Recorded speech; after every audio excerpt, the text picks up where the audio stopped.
Bismillahirrahmanirrahim. Assalamualaikum warahmatullahi wabarakatuh. Alhamdulillahirabbil alamin. Hamdan katsiran thayyiban mubarakan fih. Asyhadu an la ilaha illallah wahdahu la syarikalah wa asyhadu anna Muhammadan abduhu wa rasuluhu la nabiyya ba'dah.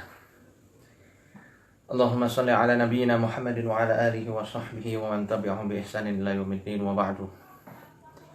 Ikhwati fillah, alhamdulillah pada malam hari ini saya sengaja mengadakan siaran live secara langsung via streaming Facebook guna membahas bahasan yang sudah kita bahas kemarin. Kalau kemarin qadarullah sinyalnya luar biasa jelek di desa saya, sehingga waktu kajian Ahad subuh belum bisa menyediakan streaming, nggak bisa mengadakan streaming langsung dari Masjid Salahuddin Sokaraja. Kajian yang kemarin kita kaji adalah masalah keris. Ini penting sekali karena banyak yang masih berseliweran sampai saat ini bertanya tentang masalah keris dan apa hubungannya dengan ruqyah syar'iyyah. Ini yang insya Allah akan kita bahas lebih lanjut, dan ini hanya kajian ulangan saja sebenarnya. Kalau teman-teman yang kemarin sudah hadir langsung di Masjid Salahuddin, ya silahkan kalau mau nyimak lagi. Ya, karena kemarin tidak ada streaming, ya saya akan kaji mulai dari bahasan awal. Masalah keris ini memang menjadi polemik ya di antara para peruqyah, baik itu peruqyah swaja atau peruqyah yang dalam tanda kutip dibilang peruqyah Wahabiyah. Allah alam bisawab. Ada yang harus menjaga, ada yang juga harus menghancurkan.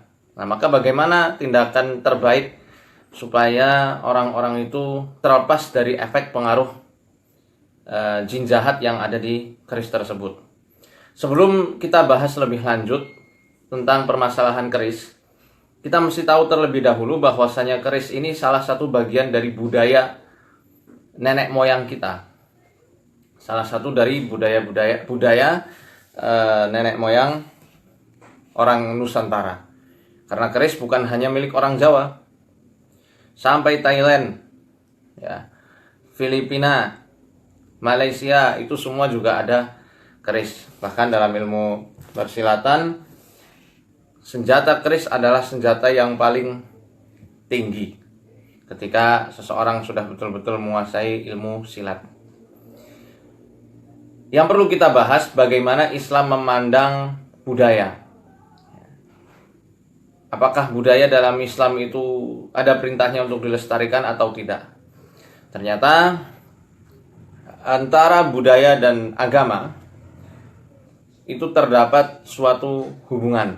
Bahkan kalau mungkin di sini ada santri yang menyimak, ada suatu kaidah fiqhiyah yang populer sekali di kalangan santri Nusantara. Al-muhafadzatu 'alal qadimis shalih wal akhdhu bil jadidil aslah. Ya. Pelestarian budaya atau metodologi kuno yang baik, dan juga pengambilan terobosan-terobosan baru yang lebih baik. Maka prinsip ini sudah dilakukan oleh Kiai Haji Ahmad Dahlan rahimahullahu ta'ala, dan juga Kiai Haji Hashim Al-Asy'ari rahimahullah ta'ala. Seperti yang kita ketahui, orang-orang Nahdien, bagaimana dia semangat dengan semangat 45 mereka menjaga betul dan melestarikan budaya-budaya Indonesia, dan orang-orang dari Muhammadiyah mengambil terobosan-terobosan baru yang dengan terobosan itu Islam bisa berkembang dan pesat serta modern maju di Indonesia ini. Kemudian lebih dari itu, yang namanya budaya bisa menjadi suatu standar dan referensi hukum yang berjalan di suatu tempat. Berdasarkan kaidah fikih al-adah muhakkamah, budaya yang menjadi hukum. Suatu budaya yang menjadi hukum. Referensi hukum dari segala sesuatu yang berjalan di lingkungan tersebut. Ini yang akan perlu kita bahas lebih dalam dan kita beri gambaran secara umum ya, supaya nanti bisa kita ambil kesimpulan, karena nanti akan ada hubungannya dengan masalah keris itu sendiri. Ya. Kita mesti tahu al-adah muhakkamah dalam kaidah fiqhiyah itu dasar kaidahnya dari mana. Mengapa kaidah al-adah muhakkamah ini bisa lahir, bisa muncul? Dari mana diambilnya? Nah, ternyata para ulama menjelaskan bahwasanya kaidah al-adah muhakkamah, budaya yang menjadi referensi suatu hukum yang berjalan di suatu daerah, itu diambil dari surat Al-A'raf ayat 199. Khudil afwa wa'mur bil urfi wa a'rid 'anil jahilin. Wahai Muhammad, jadilah engkau pemaaf dan perintahlah umatmu dengan kebaikan, al-urf, wa a'rid 'anil jahilin. Dan berpalinglah engkau dari orang-orang yang jahil. Imam As-Suyuti menjelaskan, dan pendapat beliau ini dikutip oleh Syekh Yasin bin Isa Al-Fadani rahimahullah ta'ala, bahwasanya kata al-urf dalam ayat 199 surat Al-A'raf, maksud dari al-urf di sini adalah artinya kebiasaan, adat maupun budaya. Ya. Tetapi Syekh Yasin bin Isa Al-Fadani menegaskan betul-betul bahwasanya kebudayaan dan adat yang bisa dijadikan suatu referensi hukum yang berjalan di suatu daerah adalah adat yang tidak menyelisihi syariat. Suatu adat atau budaya yang tidak berseberangan dari nas-nas yang sharih, baik dari Al-Quran maupun As-Sunnah. Itu yang baru bisa diambil. Dan ditegaskan betul-betul oleh Syekh Yasin bin Isa Al-Fadani rahimahullah ta'ala. Namun, perlu diingat, pendapat Imam As-Suyuti ini dilemahkan oleh banyak ulama. Ya, karena bertentangan dengan asbabun nuzul turunnya ayat ini. Ya. Jadi yang paling rajih kata al-urf dalam ayat 199 surat Al-A'raf, yakni tidak tepat kalau dikatakan budaya atau adat, melainkan metode dan etika dakwah yang dilakukan oleh Kanjeng Nabi SAW. Tentunya dengan cara yang baik dan lemah lembut. Ya. Cara yang baik, penuh sopan santun, dan lemah lembut. Seperti yang dijelaskan juga oleh Dr. Abdul Karim Zaidan dalam kitab Al-Wajiz fi Usul Fiqh, cetakan Muassasah Ar-Risalah jilid 9 halaman 254. Beliau mengatakan bahwasanya al-urf yang ada dalam ayat tersebut adalah ma'urifa husnuh wa wajaba fi'luh. Hal-hal yang telah diketahui nilai baiknya dan wajib dikerjakan oleh muslim. Ini yang dimaksud dengan kata al-urf itu sendiri. Bahkan ada pendapat lain yang mengatakan, yakni Abdullah bin Sulaiman Al-Jarhazi, al-adah muhakkamah itu bisa diformulasikan dengan muatan pesan yang terkandung di dalam ayat 155 surat An-Nisa di juz 5. Wa may yushaqiqir rasula min ba'di ma tabayyana lahul huda wa yattabi' ghayra sabilil mu'minina nuwallihi ma tawalla wa nuslihi jahannam wa sa'at masira. Siapa yang menentang Rasul setelah datangnya petunjuk dan mengikuti selain jalannya orang yang beriman, maka kami biarkan dia leluasa dalam kesesatannya. Dia sesat, dibiarkan oleh Allah Subhanahu wa taala bergelimpangan dan masuk ke dalam jurang kesesatan lebih dalam lagi. Ya. Dan sabilil mu'minin dalam surat An-Nisa ini maksudnya adalah sesuatu yang diyakini sebagai etika dan norma yang baik. Tentunya dalam pandangan kaum muslimin dan sudah menjadi budaya di keseharian. Ya. Nah, seperti contoh bagaimana praktek kaidah al-adah muhakkamah yang pernah terjadi di zaman Nabi Shallallahu Alaihi Wasallam. Mungkin antum nanti bisa lihat dalam hadis riwayat Abu Dawud, Rasul Shallallahu Alaihi Wasallam pernah menegaskan suatu kaidah jual beli untuk penduduk Madinah dan penduduk Mekah. Beliau bersabda, al-mikyalu mikyalu ahli Madinah, wal waznu waznu ahli Mekah. Takaran itu adalah diperuntukkan untuk penduduk Madinah. Wal waznu, suatu timbangan, neraca timbangan, waznu ahli Makkah, diperuntukkan untuk orang-orang yang tinggal di Makkah. Mengapa demikian? Karena penduduk Madinah itu sudah terkenal secara turun-temurun, mereka itu profesinya kebanyakan menjadi petani. baik petani gabah, petani kurma, sehingga dalam akad jual beli mereka terbiasa dan sudah menjadi budaya di Madinah untuk menakarnya itu dengan takaran, dengan mikyal, takaran. Berbeda dengan penduduk Makkah yang kebanyakan profesi mereka menjadi seorang pedagang. Nah, rata-rata penduduk Makkah transaksi jual belinya itu menggunakan timbangan. Nabi Shallallahu Alaihi Wasallam di sini mengajarkan kepada kita sesuatu yang fleksibel dan tidak kaku. Nabi Shallallahu Alaihi Wasallam tidak memaksakan suatu budaya di tempat lain dipaksakan untuk dihidupkan di tempat yang lainnya juga. Karena itu nanti akan terjadi suatu kekagokan. Kagok mereka semuanya, bahkan kaget. Maka fleksibel. Nabi SAW akhirnya menjelaskan, Madinah yang biasa menggunakan takaran, silakan gunakan takaran. Penduduk Makkah yang biasanya menggunakan al-waznu, ya, mizan, timbangan, silahkan menggunakan timbangan. Karena adat dan budaya yang sudah berjalan sekian lama menggunakan hal tersebut. Ya. Ini contoh. Yang kedua, ya, sempat ada sebuah kisah ketika ada salah seorang sahabat namanya Barok bin Azib al-Ansari radhiyallahu anhu. Dia itu memiliki onta. Dan ontanya ini makanin kebun tetangganya, kebun orang lain. Sehingga kebun orang lain ini menjadi rusak. Akhirnya orang tersebut laporan kepada Nabi Shallallahu Alaihi Wasallam, ini kebunku dirusak sama ontanya si Barok ini. Maka Nabi Shallallahu Alaihi Wasallam menjelaskan, dan Masya Allah ini betul-betul menunjukkan kecerdasannya Nabi Shallallahu Alaihi Wasallam dalam memutuskan dan memecahkan suatu permasalahan dengan menggunakan kaidah al-adah muhakkamah. Beliau Shallallahu Alaihi Wasallam langsung bersabda saat itu, Inna ala ahlil hawaita hifdhaha bin nahar. Pemilik kebun seharusnya merawat kebunnya di siang hari. Wa ala ahlil mawashi hifdhaha bil lail. Dan pemilik hewan peliharaan, hewan ternak harus menjaga hewan ternaknya itu di malam hari. Ini hadis riwayat Imam Malik dalam Muwatta, Abu Dawud dan juga Ibnu Majah. Jadi tradisi Arab kuno, ketika mereka itu merawat kebun, biasanya merawat kebunnya di siang hari. Begitu juga orang-orang yang memiliki binatang-binatang ternak. Tradisi Arab kuno yang sudah berjalan selama bertahun-tahun bahkan berabad-abad, ternak itu sudah harus dimasukkan kandang pada malam hari. Dan ini sudah turun-temurun. Dan sudah mengakar menjadi budaya dan suatu kebiasaan.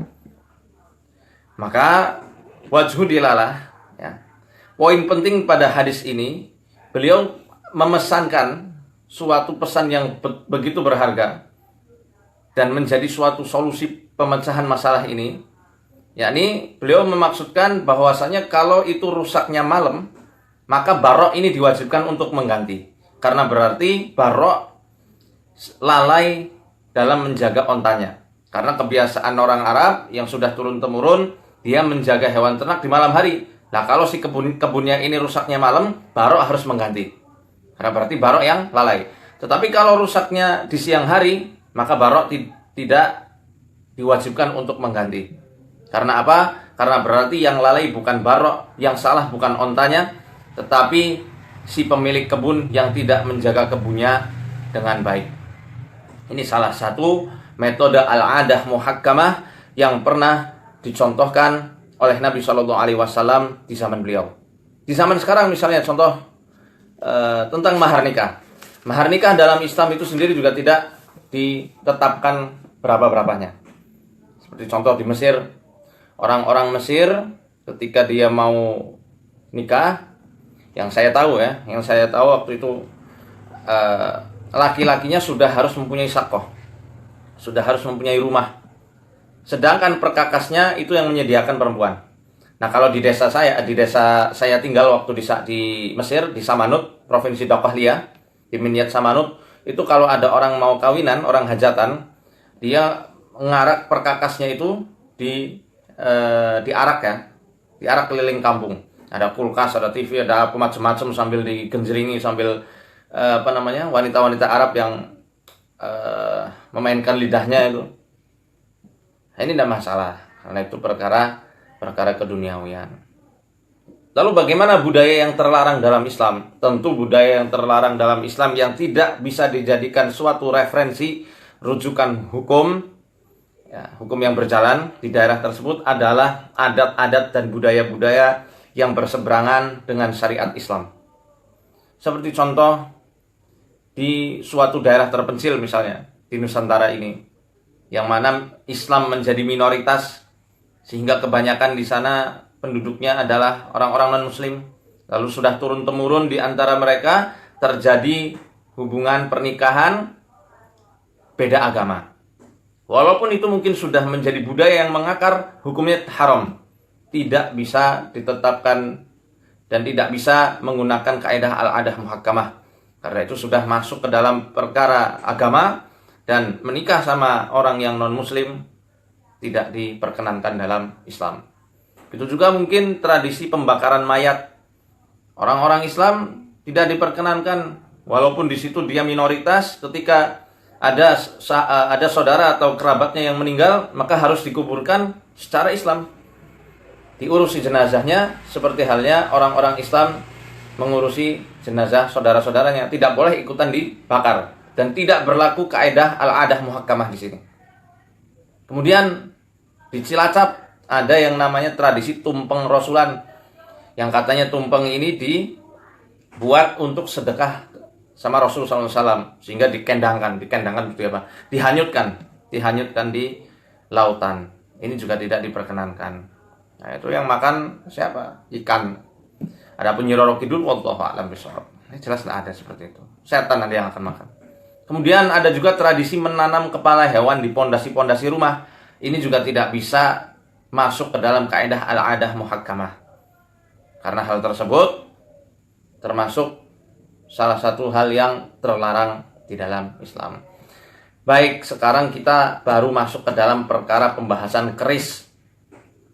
Yang mana keris ini menjadi suatu budaya warisan leluhur yang sudah turun-temurun hingga saat ini. Apa hukumnya keris?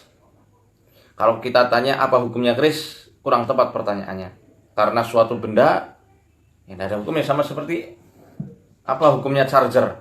Wah, tidak ada hukumnya. Apa hukumnya buku? Karena yang namanya hukum itu bukan terletak pada benda, tetapi pada pekerjaan yang dilakukan terhadap benda tersebut. Ya. Keris fungsi utamanya adalah senjata. Ini fungsi awalnya. Fungsi awal keris adalah sebagai senjata tajam untuk mempertahankan diri dari serangan musuh, untuk membela diri, untuk menyerang, untuk berperang, ya, melawan musuh-musuhnya.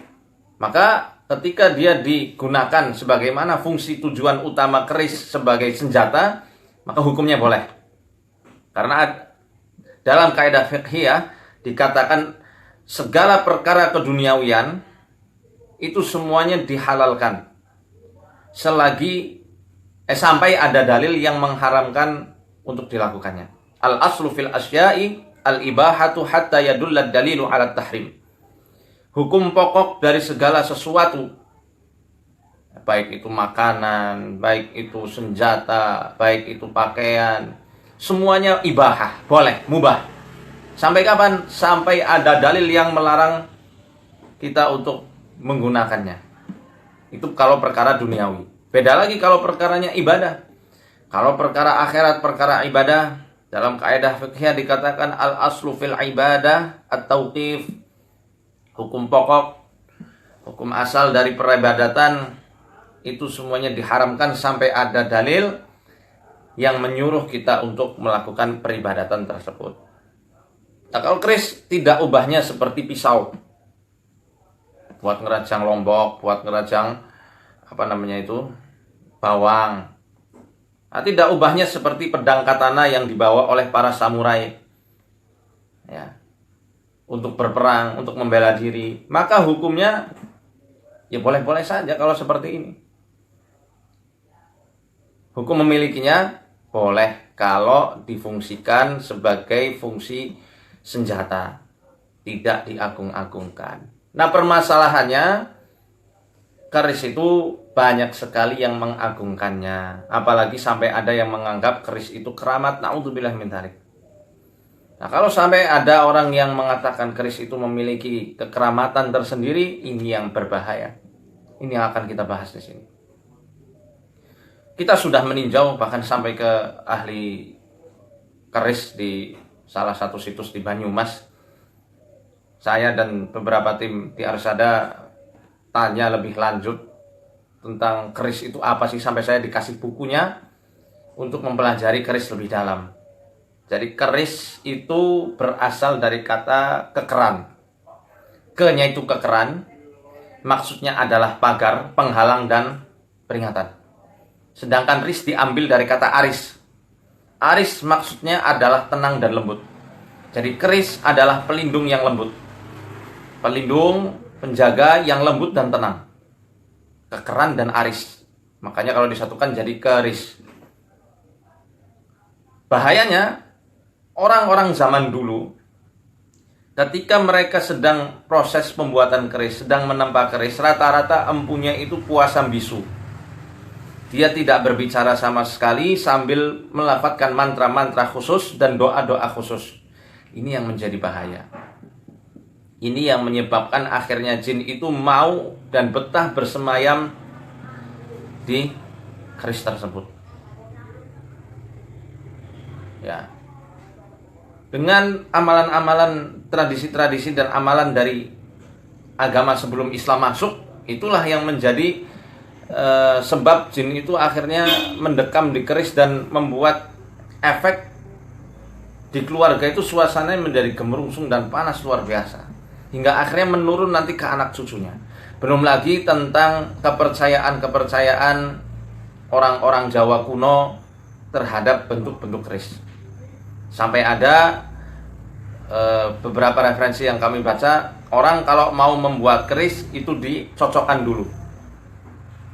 Cocoknya ini pakai keris yang jenis apa, nanti kemudian dicocokkan dengan wetonnya, di bulan apa, hari apa, kemudian nanti ditirakati. Nah, ini yang menjadi suatu yang berbahaya sekali. Perlu Anda ketahui, keris ada banyak sekali macamnya. Ada yang mempunyai lekukan 3, lekukannya ada 5, ada yang lekukannya sampai 7, 9, bahkan sampai 13. Dan di masing-masing lekukan itu, ya, itu ada maknanya tersendiri. Ada makna khusus yang terkandung di dalamnya. Seperti hanya keris lekuk 3. Keris lekuk 3 ini biasanya digunakan oleh orang-orang Jawa kuno untuk mendapatkan cita-cita yang diimpikan selama ini. Jadi kalau mempunyai cita-cita khusus, supaya cita-citanya berhasil, dia membawa dan menggunakan keris lekuk 3. Yang lekukannya ada 3. Adapun yang lekuk 5, itu dipercaya dapat mengundang rasa cinta dan simpati dari orang-orang yang ada di sekitarnya. Ini yang bahaya. Ini yang bahaya. Yang sudah menyelisihi syariat dan prinsip dasar akidah Islam itu sendiri. Ya. Yang lekuk 7 itu digunakan katanya untuk kewibawaan. Jadi kalau orang mau wibawa, cari keris, dia membuat keris yang lekukannya dibuat sampai 7 lekukan. Ya. Itu juga ada yang lekuk 9. Orang-orang yang membawanya biasanya mempercayai bahwasanya keris lekuk 9 ini dapat memancarkan aura-aura yang luar biasa hebat, karismatik, dan untuk kepemimpinan. Adapun yang lekuk 11 digunakan untuk orang-orang yang mempunyai pangkat tinggi. Lekuk ke-13 dipunyai untuk dimaksudkan untuk mendapatkan kehidupan yang tenang. Kalau sudah semacam ini, ya, perkaranya Masya Allah, ini sudah keluar dari prinsip-prinsip dasar keislaman. Tentu kalau orang awam yang belum pernah belajar akidah, belum pernah belajar agama sama sekali, dia meyakini bahwasanya segala sesuatu itu kerisnya, ya, keris itu yang dapat merubah keadaan, keris itu yang dapat mengantarkan dia menggapai cita-citanya.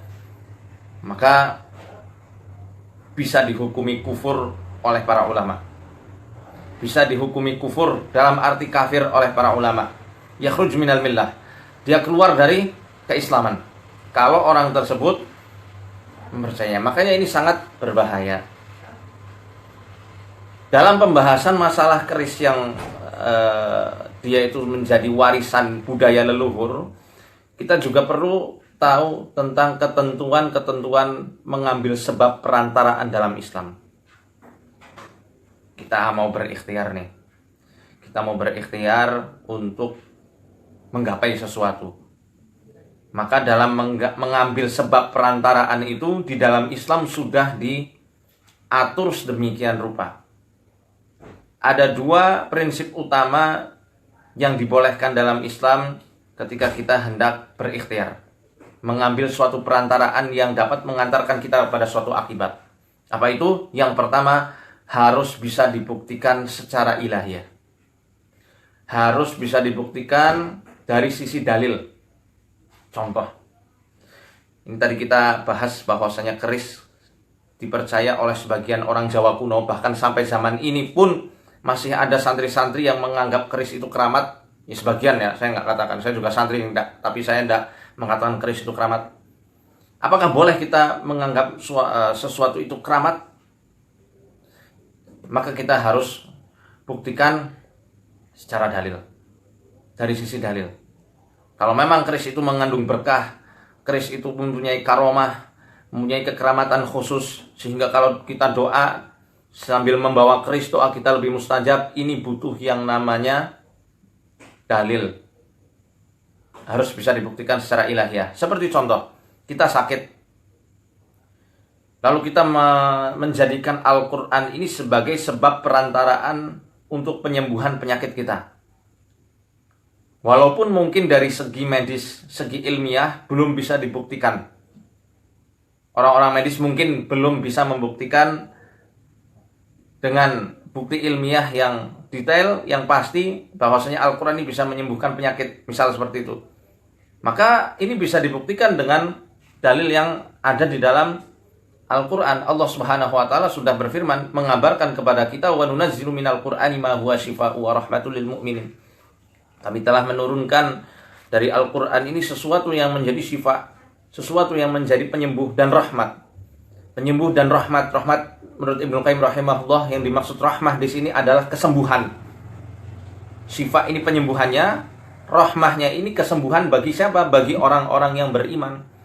Maka karena ada firman Allah yang menjelaskan bahwasanya Al-Quran ini bisa untuk penyembuhan dan bisa untuk perantara yang dapat mengantarkan kesembuhan untuk orang-orang, maka kita dibolehkan berobat dengan menggunakan Al-Quran. Dalam kata lain, kita diperbolehkan, bahkan sangat dianjurkan mengobati penyakit kita dengan ruqyah syar'iyyah yang menggunakan Al-Quran. Contoh yang kedua, sakit tapi kok obatnya menggunakan tanah dan ilar, air liur. Mungkin secara ilmiah belum bisa dibuktikan, bahkan cenderung nggak logis. Orang sakit kok malah dikasih tanah. Tetapi hal ini bisa dibuktikan secara ilahi. Ada dalil yang menyatakan bahwasanya Kanjeng Nabi Shallallahu Alaihi Wasallam pernah mengobati orang yang kena luka dan orang yang mempunyai penyakit, ya, dengan apa? Dengan menggunakan tanah dan air liur.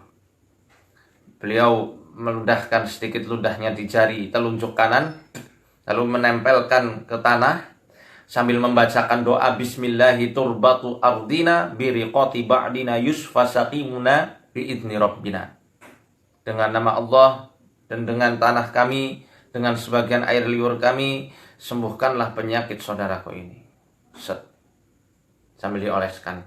Kalau kemarin Anda ada yang melihat tayangan Ruqyah Trans 7, kami sudah jelaskan dan sudah kami praktekkan tata cara mengobati suatu penyakit, khususnya gangguan jin dan sihir, dengan menggunakan tanah. Ya, ini ada dalilnya. Maka boleh kita menjadikan tanah dan air liur sebagai sebab perantaraan untuk menggapai suatu kesembuhan. Kemudian ada yang lain. untuk mengobati orang yang sakitnya parah, kita bisa mengobati dengan air dari 7 sumur yang berbeda. Mana dalilnya? Gimana secara ilmiah ini belum bisa dibuktikan? Apakah ada dalilnya? Ada. Rasul Shallallahu Alaihi Wasallam dari Aisyah radhiyallahu anha, ketika Nabi Shallallahu Alaihi Wasallam sakitnya sudah semakin parah, beliau mengumpulkan istri-istrinya sambil berkata, hariku alayya min sab'i qirabin lam tuhlal awqituhunna.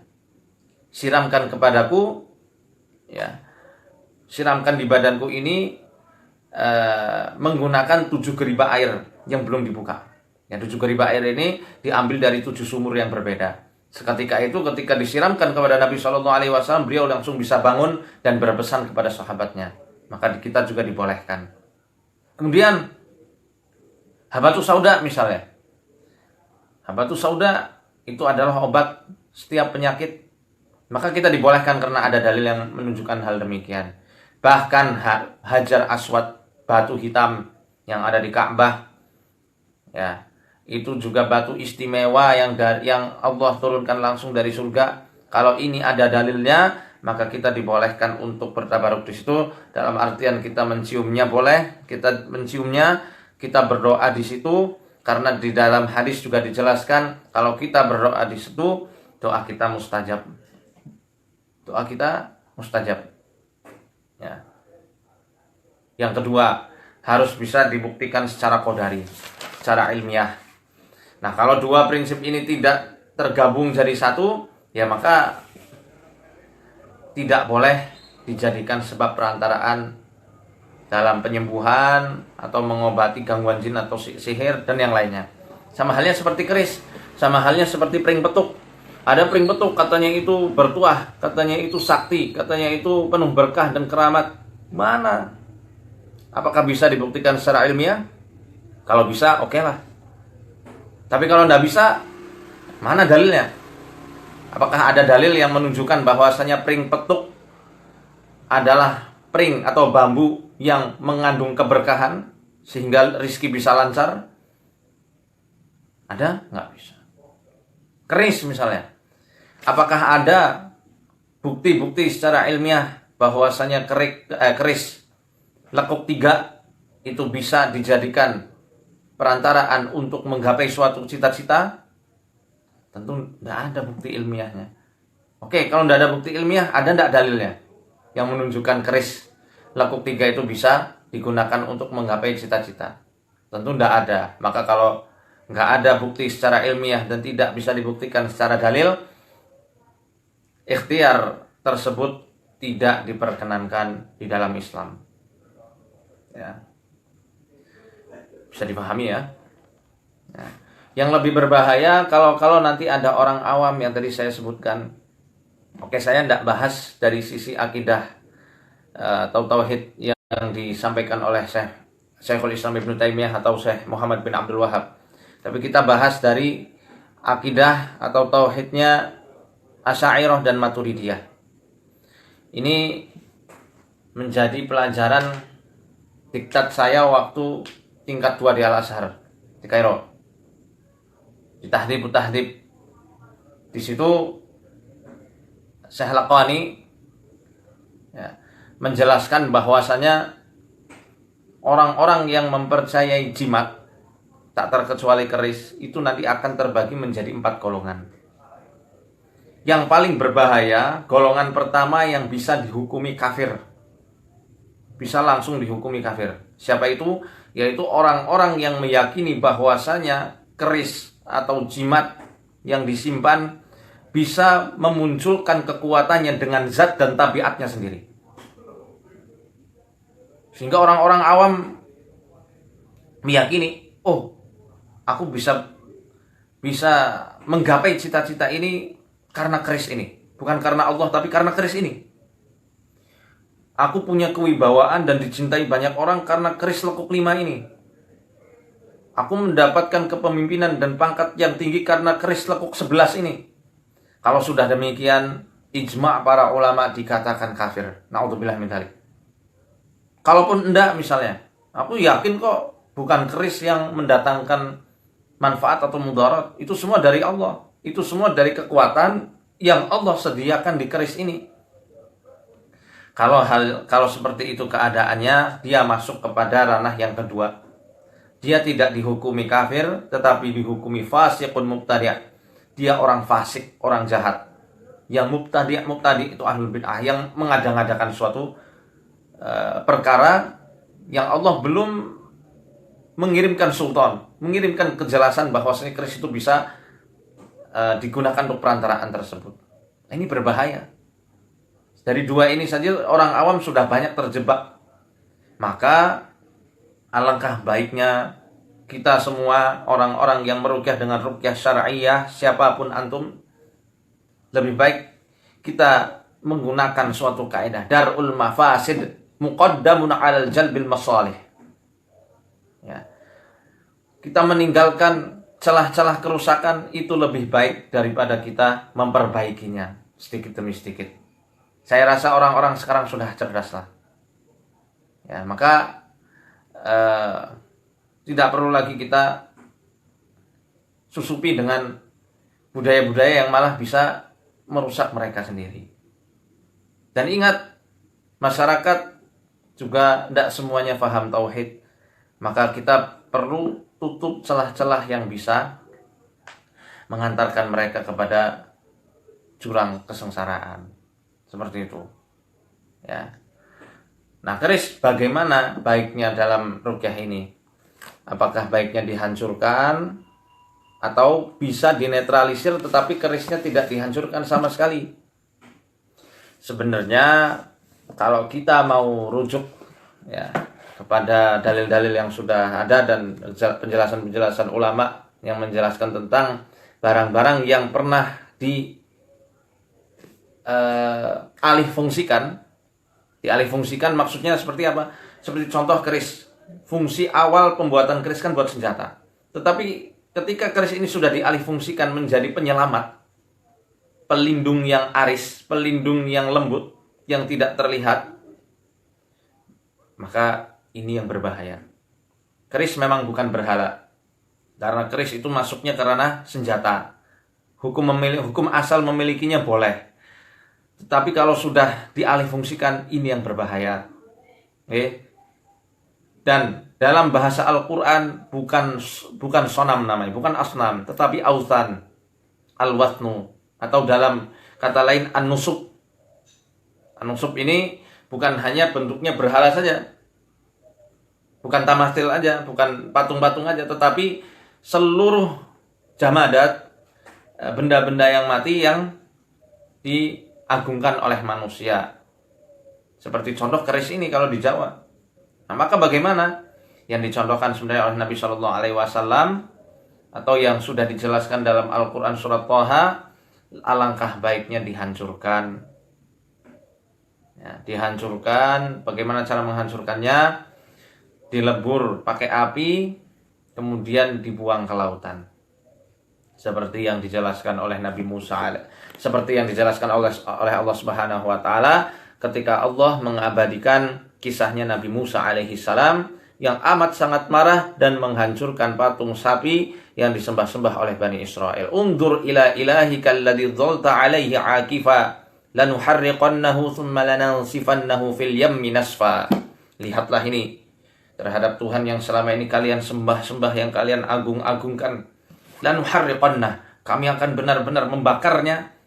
Ya, thumma lanansifannahu fil yammi nasfa. Kemudian kami akan membuang abunya itu ke lautan. Maka lebih baik dihancurkan, dibakar. Kalau tidak tega dibakar, siram pakai air panas. Siram pakai air panas atau direndam dengan air yang mendidih, kemudian dipisah-pisahkan, dibuang di tempat yang terpisah. Itu caranya seperti itu. Nah, kalau mau menetralisir saja bagaimana? Bisa sebenarnya. Bisa dinetralisir, cuma tidak ada jaminan nanti keluarganya apakah betul-betul lepas dari tipuan-tipuan setan yang dapat menggelincirkan hati manusia pada kesyirikan atau tidak. Maka kita lebih berhati-hati, lebih baik dibuang atau dihancurkan. Ya, itu seperti itu. Baik.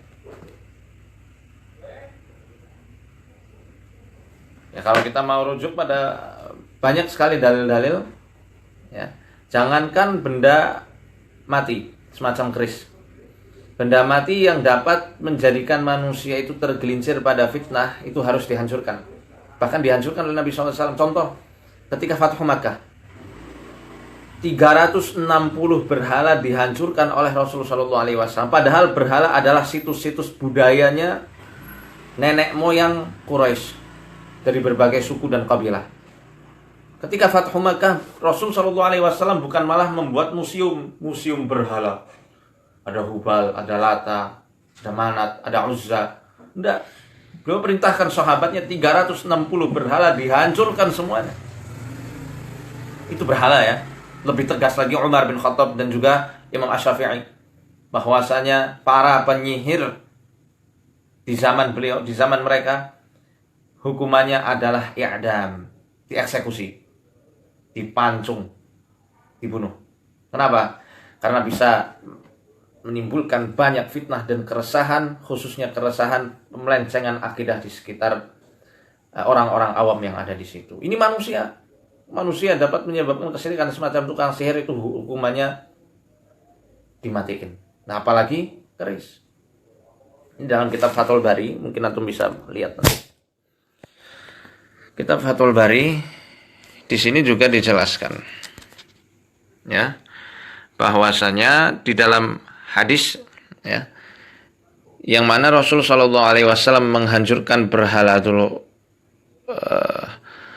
Khalasah di sini Ibnu Hajar Al-Asqalani menjelaskan bahwasanya hadis tersebut mengajarkan kepada kita untuk menghilangkan ma yuftatanu bihin nas, segala sesuatu yang dapat menimbulkan banyak fitnah di kalangan manusia, baik itu bina itu bangunan, atau manusia insanan, atau hayawanan, ya, hewan. Kalau hewan itu ditakutkan bisa menimbulkan fitnah serta keresahan di kalangan manusia, maka harus dibunuh. Seperti kerbau yang diagung-agungkan, sapi yang diagung-agungkan, au jamadan, atau benda-benda mati yang lainnya. Maka sudah jelas lebih baik dihilangkan, ya, supaya kita terbebas dari fitnah-fitnah lainnya. Adapun perkara keris yang berhubungan dengan jin nasab, insya Allah akan kita bahas di lain waktu, karena ini sudah malam, ya. Jadi pembahasan kita cukup 1 jam ini. Semoga yang sedikit ini bisa bermanfaat, ya. Allahu minkum, arsyadani Allah wa iyyakum. Assalamualaikum warahmatullahi wabarakatuh.